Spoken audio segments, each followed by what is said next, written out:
皆さんこんにちは。好奇心 TV です。今回の動画は世界に紛れもなく存在する人種、民族間に対するとんでもない価値観について理解するために、実際に先の大戦で起きていたことを取り上げていこうと思います。とんでもない価値観といっても漠然として分かりづらいと思いますが、人間はそこまで残酷になれるのかという話です。そしてそれは先の大戦においてはっきりと分かりやすい形で現れていたわけですが、その根本的原因は何かということの理解がこの先生きていく上では重要になってくると思います。確かに先の大戦で見られたような人間の残酷さというのは戦争中だったからと言えるかもしれません。しかしその悲劇の最中に見られたことというのは人種差別とも言えますし、ろくでもない輩たちが持つ本質であると言えると思っています。ここで重要なのは、ろくでもない輩たちによって今現在も日本に対して仕掛けられている陰謀、謀略があることを理解することであり、これから身を守るためには厳然とした事実であるとした認識が必要だと思います。学校では絶対教えないリアルな歴史の存在を次世代に語り継いでいくことこそが、ろくでもない輩たちの食い物にされないためには必要だと強く思います。ぜひ最後までご視聴ください。このチャンネルでは、自分や家族の身を守るためにできることや、日本人がこれ以上騙されることがないようにするための情報を発信しています。チャンネル登録がお済みでない方はぜひチャンネル登録をお願いします。さて、冒頭にお話ししたように先の大戦で起きていた悲劇的な出来事の事実を知ることは、恨みの念を忘れるなということを勧めているわけではありません。被害に遭った当事者にとっては恨みの感情を捨てることの難しさは相当なものだと理解できますが、何より大事なのはこれからの世代が平和に暮らせるようにするにはどうしたらよいかということではないでしょうか。残念ながら人類が築いてきた歴史を知れば知るほど、世の中は性善説では成り立っていないことがわかります。日本人は平和ボケしているとよく言われていますが、それは間違いなくその通りで由々しき問題だと思いますが、地政学的に日本は海に囲まれ陸続きの国の歴史とは違い、外敵からの侵入はほぼないということがありますから、危機感が薄いこともある意味仕方のないことだと思います。ただ、これからの日本においては外国からの移民が増え続けることは避けようがない状況であるということと、日本への侵略を虎視眈々と狙っている国家があるという事実があります。それらの状況で、今までのような性善説で物事を考えていたら高い確率で犯罪に巻き込まれたり、日本という国家がなくなることになるかもしれません。というのは日本に押し寄せてくる難民の中には、明らかに悪い意図を持って日本に来る人たちがいますし、それを工作活動として行っている国家や組織が存在しているからです。被害に遭ってから初めてそのような現実を目の当たりにしたのでは後悔してもしきれないということになりますので、今回シェアする情報は過去の例を取り上げますが、その背景にあることは今も継続して存在しているだけでなく、ますます日本人を危機に追いやっているということを理解していただければと思います。ということで本題に入りますが、最近の動画プラットフォームでは史実に基づいた事実であっても規制対象になっていると思われますので、言葉を選び進めていきますが分かりづらいことをご了承ください。今回特に取り上げることとは、1、アメリカ国民になっている日系人が受けたひどい仕打ち。2、戦時中に起きていたありえないこと。3、明らかに堂々と展開された戦争犯罪という内容でお届けします。このチャンネルではよくろくでもない輩たちと表現している勢力とは、ご覧のように言い方としてはいくつかあります。実際にはもっと種類があるようで、全て同じものとは言えないわけですが、共通していることは自分たちが優れたものであって、その他のものは獣同然だから何をしてもいいという価値観を持っており、それに基づいて人類の悲劇的な歴史が繰り返されていると私は理解しています。世界の混乱は、社会主義や共産主義と民主主義との戦いという分かりやすい形で行われてきましたが、実はその両方を支配しているのはろくでもない輩たちです。信じられないと思いますが、彼らは世界を支配して一つの政府、組織を作ることを目的に、100年単位で立てられた計画、謀略に沿って工作活動を行っていることが分かっています。最初の項目からです。先の大戦では、真珠湾攻撃を皮切りに日米が戦うことになったわけですが、なぜ真珠湾攻撃が実施されたかというと、諸説ありますが、そのようになるように仕組まれたというのが事実のようです。それはすでに歴史的事実として世界が認めていることとなっています。さらにはすでに分かっている事実として、ルーズベルト大統領は日米が開戦する5年も前の1936年からハワイに住む日系人に対して強制収容を実施しようとしていたことが分かっています。実際に戦争が始まると、アメリカに住む日系人12万人が強制連行され、鉄条網で囲まれた収容所に詰め込まれ、なんと全財産を没収されています。ちなみに当時の日系人12万人の内訳は約3割が一世で、アメリカに住んで30年以上も経っているアメリカ国籍を持った人たちであり、残りの約7割はアメリカで生まれ育った人たちでした。そこにはアメリカを祖国と思っている日系人がアメリカ軍として戦地に行ったりしたなどのドラマがあるのですが、今回は触れずにおきます。そして次の項目である戦時中に起きた特徴的な悲劇があります。戦争中に起きたこと全てが悲劇であるにもかかわらず、あえて悲劇と呼ぶのは人道的にありえないことだと思うからです。それはアメリカ軍に従軍したリンドバーグが出版したリンドバーグ第二次大戦日記という中に書かれた内容で、戦闘中日本軍の捕虜や投降者をこの世から消すことに何のためらいもないどころか、戦利品として頭蓋骨だけでなく金歯や耳や鼻などをアメリカに持ち帰っていたというのです。そのことは当時のアメリカの雑誌に掲載されていたというから本当に恐ろしい話です。これらの人間とは思えない所業に対して、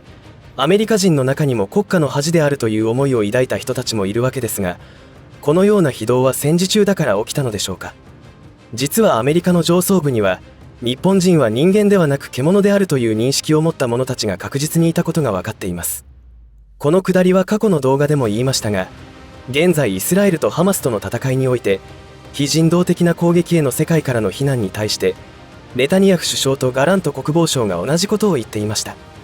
その心情ともいえる発言の根底にはタルムードの教えがあります。タルムードとはユダヤ教の経典となるわけですが、先の大戦で起きた悲劇は戦時中だからというよりも、今現在もその価値観が息づいており、世界中に不幸を作り出していると考えた方が良さそうですし、理解しなければならない点だと思います。この点を理解した上で最後の項目になります。日米の戦いは1945年、昭和20年8月15日をもって終戦を迎えたわけですが、それまでにも非人道的な悲劇が多数起きています。その最たるものは広島と長崎に投下された原爆であり、その間に行われた主要都市への執拗なまでの空襲です。実はこの本土空襲は日米が開戦してすぐに計画されており、ユタ州の砂漠に東京下町の街並みを再現して、いかに大ダメージを与えるかの実験がされていたようです。その結果開発されたのが M69 という焼夷弾です。焼夷弾とは発火性の薬剤を内部に装填した爆弾で、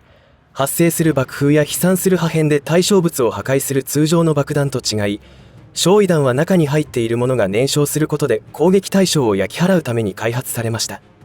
つまり日本の主要都市に住む非戦闘員を焼き払うために開発されたのです。そもそも日米開戦となったのが真珠湾攻撃であり、この時に日本からのアメリカに対する宣戦布告がなされていないことにし、日本による卑怯な奇襲であったという嘘を喧伝し事実をねじ曲げて始まったわけですが、日米戦争の終わりを告げることになったポツダム宣言も同様に仕組まれていたことが分かっています。どういうことかと言いますと、ポツダム宣言が発表されたのは1945年7月26日でしたが、なんと広島と長崎に原爆を投下する命令を出したのが前日の7月25日だったのです。どのような命令だったかというと、8月3日以降の目視で投下ができる天候を選んで原爆を投下しろというものでした。そして前の動画でも話しましたが、予定されていた原爆は広島と長崎の2発だけではなかったのです。なんと9月、10月、11月にそれぞれ3発ずつ、場合によっては12月に7発の計18発の原爆投下ができるよう準備を進めていたそうです。それらを実現するために、ポツダム宣言には日本側がなかなか承認できない内容のものを作成していたそうです。例えば、当時日本はソ連に和平を仲介してもらうように交渉していたわけですが、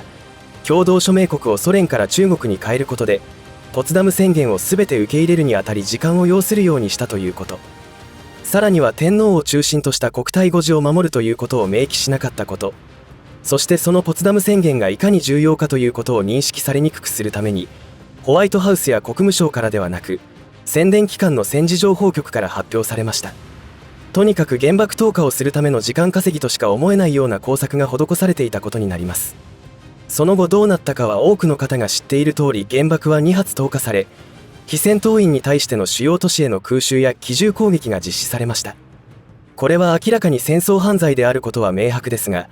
この主張を強くすると動画削除の対象になるかもしれませんので、このぐらいにしておきます。繰り返しとなりますが、戦争そのものが非人道的な行為が起きやすい環境下に置かれることになります。しかしそれは前線で起きていることであり、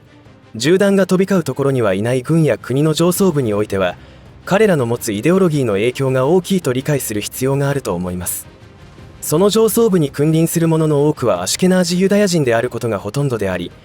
悲劇の歴史には必ずと言っていいほどその影が見え隠れしています。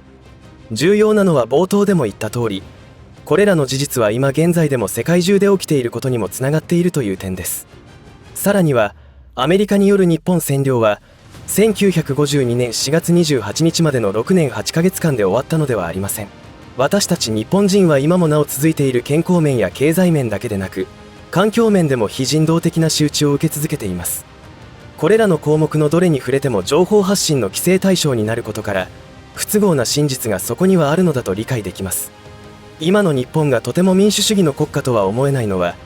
アメリカにおいて機密文書公開によって明らかになっている事実を扱ったとしても、大手動画プラットフォーム企業による規制が堂々とまかり通るところにあるのではないかと思います。今現在でも私たち日本人に迫る危機というのは、普通に暮らしていたのではわからないよう巧妙に隠蔽されながら計画は進められているように思います。具体的にその計画について固有名詞を出して話すことは危険なので言いませんが、それは大胆に国家規模で行われているだけに、テレビや新聞が嘘をつくわけがないということを信じて疑わない人たちにとっては馬鹿げた話に聞こえるのかもしれません。しかし岸田首相の言動だけを見ていてもいかに常軌を逸しているかわかるのではないかと思います。次の自民党総裁が誰になるのかによって、最悪な状態に向かうのか復興に向かうのか大きなターニングポイントになると思います。いかがだったでしょうか。私たち日本人は明治維新以降ずっと欧米諸国の進んだ文化に魅了され、追いつき追い越せという精神で日本全体が必死に働いて経済発展もしてきました。ところがその裏ではろくでもない輩たちによる工作を受け、しなくても良い戦争をしてきたことが分かっています。日露戦争において日本海軍がロシアのバルチック艦隊を破ったという報道は世界を震撼させましたし、何より日本人の大いなる自信となりました。戦争を始めるには莫大な資金が必要です。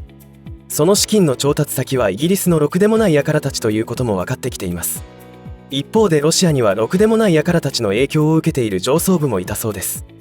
つまりろくでもない輩たちの工作によって日露戦争が引き起こされたというのが事実です。このような例は枚挙にいとまがなく、今も世界中のあちこちで展開されていることだと思います。今回のテーマとして先の大戦中に起きたことを取り上げましたが、先の大戦の時にろくでもない輩たちが進めていた植民地支配を事実上日本が歯向かったことで崩壊させたことに対する彼らの怒りは今現在も収まるどころか、あの手この手で日本人をこの世から抹消するよう謀略や陰謀を企んでいます。先ほど軽く触れた健康面や経済面、環境面へのアプローチはどのように行われているかという視点を持つことが重要になると思っています。しかし悲観的になる必要はなく、そのろくでもない輩たちに対抗して戦いを挑んでくれている勢力も間違いなくあり、その形勢はろくでもない輩たちが追い詰められていることになっていると思われます。その原因の一つには、圧倒的多数である世界中の庶民がろくでもない輩たちの存在を認識し始めており、それだけでなく政府や国際機関、メディアによって騙され続けてきたことにも気がつき始めていることにありそうです。直近で起きていることで言えば、ロシアとウクライナ、イスラエルとハマスとの戦争においても彼らが目論んでいた結果になっていないことがよくわかる状況になってきました。ただそうは言っても、今後はどんな災難が降りかかってくるか分かりませんが、命の危険に遭遇する可能性は増えてくると思います。ぜひ事実を認識して直視し、マインド設定をすることをお勧めします。彼らの心情はとても受け入れがたいものですが、それは確実に存在しており、日本人をターゲットにしていますので、騙されないようにすることと、どんな試練が降りかかってきても生き残ることができるよう、水や食料、日用品の備蓄は十分行ってください。最後までお付き合いありがとうございました。以上で今回の話は終わりとしますが、皆さんの応援が次の動画作成の力になりますので、いいねボタン、チャンネル登録、通知設定をオンにしていただけると嬉しいです。また、コメント欄へのご意見、ご感想の書き込みもいただけたら励みになります。最後までご視聴ありがとうございました。好奇心 TV でした。